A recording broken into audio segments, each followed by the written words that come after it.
Je suis Bernadette Pinet, je suis la présidente de la Haute École de Joaillerie et présidente exécutive de l'Union française de la bijouterie, joaillerie, des pierres et des perles.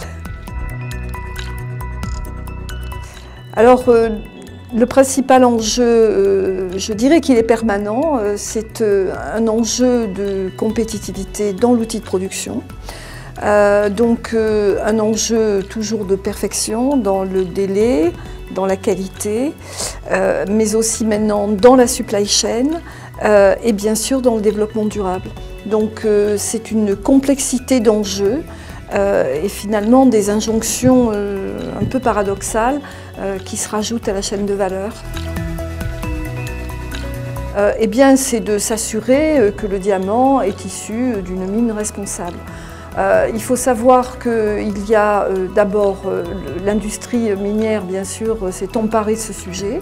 Il y a plus de 20 ans. Donc aujourd'hui, un diamant est certifié. Il y a au moins 14 étapes de certification. Il y a un processus de Kimberley qui est un processus international qui assure que le diamant ne provient pas de zones de conflit. Et se sont rajoutées à ces normes et ces exigences des normes conventionnelles à travers le Responsible Jewelry Council, où il y a effectivement des normes conventionnelles de qualité et de traçabilité. Alors, la blockchain est à l'œuvre, donc bien évidemment l'industrie minière travaille sur ce sujet. On peut aujourd'hui isoler un diamant, et je dirais même sur certaines mines de pierres de couleur, on peut isoler par exemple une émeraude et l'isoler dans le couloir de la mine où elle a été extraite. Alors bien évidemment ça reste encore expérimental.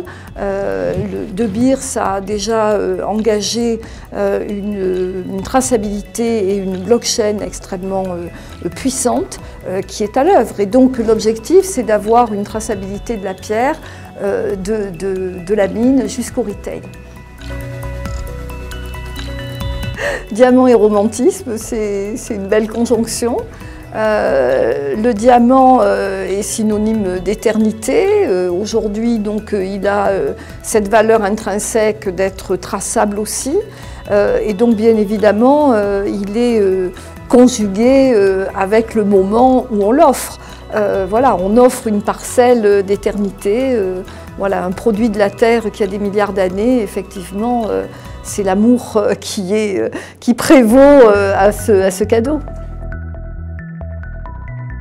Alors le diamant synthétique, je ne l'associerai pas au terme romantique, je dirais que c'est un produit, un nouveau produit qui est permis par le process industriel et qui doit tout à fait avoir sa place, par exemple dans les produits fantaisie.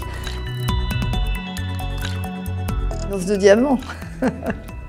Je veux pouvoir transmettre le diamant à mes petites filles.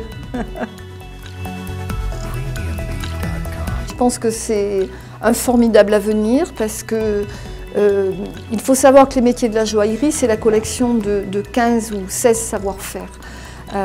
Donc de la création, de la conception, de la maquette, jusqu'à la construction du bijou, jusqu'aux techniques de finition.